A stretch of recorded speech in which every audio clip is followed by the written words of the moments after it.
కోపంతో ఓడగొట్టలేదు, ప్రవీణ్ కుమారే నన్ను ఓడగొట్టిన, అందుకనే పార్టీలోకి వెళ్ళిపోయినా అని చెబుతూ పోయి. అవకాశవాది, పచ్చి అవకాశవాది. నిజంగా కేసీఆర్ గారు ఈయనకు ఎంతో సపోర్ట్ చేసిండ్రు, లేకపోతే ఈయన ఏకఛత్రాధిపత్యం ఈయన ఏదో ఈ ప్రాంతాన్ని డెవలప్ చేస్తాడని నమ్మి కేసీఆర్ గారు ఈయన చేతుల అధికారం 2 సార్లు పెట్టిండండి. ఏం చేసిండండి ఈయన డెవలప్మెంట్? ఎక్కడ డెవలప్మెంట్ ఉన్నది? ఎక్కడ చూడు కబ్జాలు, ఎక్కడ చూడు మట్కాలు, ఎక్కడ చూడు సట్టా, ఎక్కడ చూడు బియ్యం కుంభకోణం, ప్రతి చోట కూడా ఒక మాఫియాను ప్రోత్సహించిండు, అడిగిన వాళ్ళందరి మీద కేసులు పెట్టించిండు. సో అందుకొరకు ప్రజలు విముక్తి కోరుకున్నారు. అందుకొరకే కదా ప్రవీణ్ కుమార్ ఇక్కడికి వచ్చిండు, లేకపోతే ఎక్కడో దక్షిణ తెలంగాణలో తుంగభద్ర నదిన ఒడ్డున పుట్టినోడిని తీసుకొచ్చి ప్రాణహిత నది ఎందుకు గుంజుకున్నది నన్ను అంటే ఈ ప్రజల విముక్తిని కోరుకున్నారు. ఇక్కడ ఎవరిని ఎదగనివ్వలేదు ఆయన, ప్రతి ఒక్కరిని భయపెట్టించండి. సో ఆ విధమైన ఘోరాలు నేరాలు చేసినందుకే ఇలా ప్రజలు పీడ వదిలించుకున్నారని నేను అనుకుంటున్నాను. అవి అటు కోనప్ప ఓడిపోయింది, కానీ ఇంకా కోనప్ప మీద మీకు అంటే కోపమా, లేదంటే కోనప్ప వైఫల్యమా? వాస్తవం. మీరు అన్నారు కదా కోనప్ప ఇవాళ కేసీఆర్ మీద అబండాలు వేసి ఇవాళ మీలాంటి వాళ్ళను చేతులు కలిపినందుకు అని చెప్పి ఆయన కాంగ్రెస్కి పోయిన అంటున్నాడు కదా, పచ్చి అవకాశవాది అండి.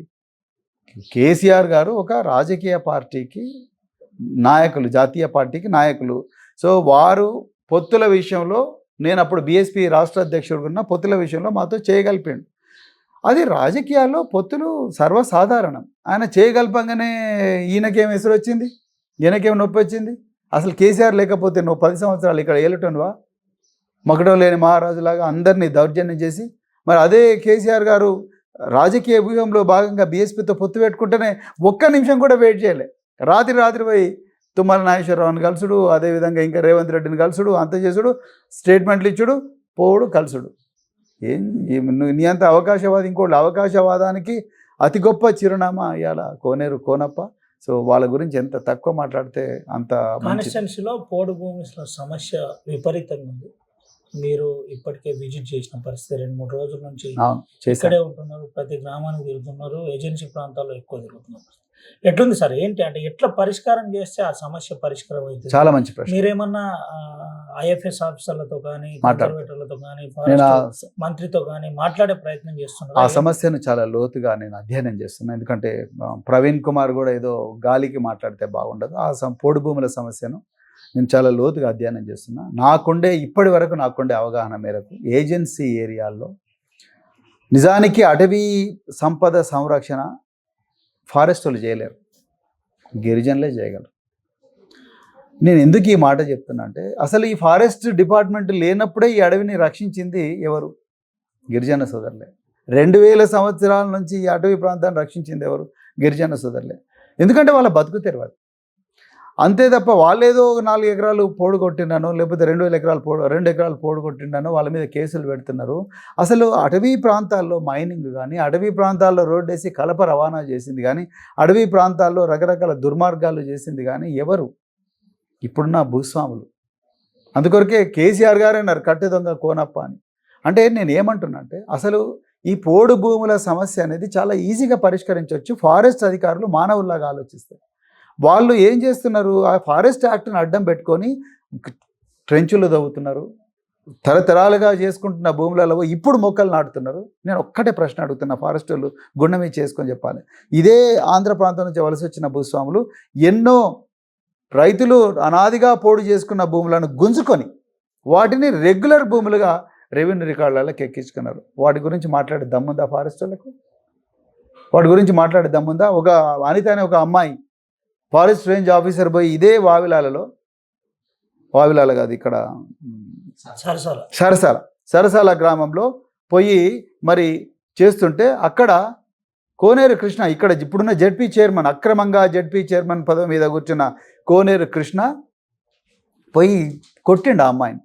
ఆ అమ్మాయి యూనిఫామ్లో ఉన్న అమ్మాయిని కొట్టిండు. ఇది వీళ్ళు చేస్తున్న దౌర్జన్యం. సో పోడు భూములు నిజంగా చెప్పాలంటే గిరిజనుల చేతులను సురక్షితంగా ఉంటాయి. ఫారెస్ట్ వాళ్ళు గిరిజనులను సతాయిస్తూ ఈ ఆధిపత్య వర్గాలకు ప్రోత్సహిస్తూ, లేకపోతే ఇవాళ చూడండి మీరు ఖమ్మంలో ఎవరి చేతులు ఉన్నాయండి భూములు? ఖమ్మంలో ఎవరి చేతిలో ఉన్నాయి భూములు? తీయండి, భద్రాచలం ఏజెన్సీకి పోండి, మీరు ఏటున్నారం ఏజెన్సీలో పోండి, పేదోళ్ళ చేతిలో ఉన్నాయి. అంతా కూడా ధనవంతుల చేతిలో, వలస వచ్చిన ధనవంతుల చేతిలో ఉన్నాయి. వాళ్ళ చేతిలో భూములోనే వేల ఎకరాల ఫామ్ హౌస్లు, ఆయిల్ పామ్ తోటలు. మరి అది కూడా అడవేగా. 1/70 అక్కడ లేదా? ఉంది, ఇక్కడ కూడా ఉంది 1/70. మరి అక్కడంతా భూస్వాముల చేతిలో ఉంటాయి, ఇక్కడేమో మరి పేద ప్రజలనేమో రోజు అయితే నాకు ఆ వీడియోలు చూస్తే ఏడుపు వస్తున్నది. ఫారెస్ట్ వాళ్ళు పోయి తంతారు, పోలీసు వాళ్ళు తంతారు, జైల్లోకి తీసుకుపోతారు.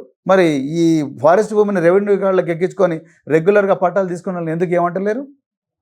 ఎన్ని ఘోరాలు జరిగినా ఈ ఘోరాలన్నీ కూడా అన్యాయం. నేను మళ్ళీ చెప్తున్నా, పోడు భూముల సమస్యకు పరిష్కారం చేయాలన్న నేసిన నాటిన పత్తి గింజల మొలకెత్తిన మొలకలను కూడా పీకేస్తున్నారు కనబడుతుంది.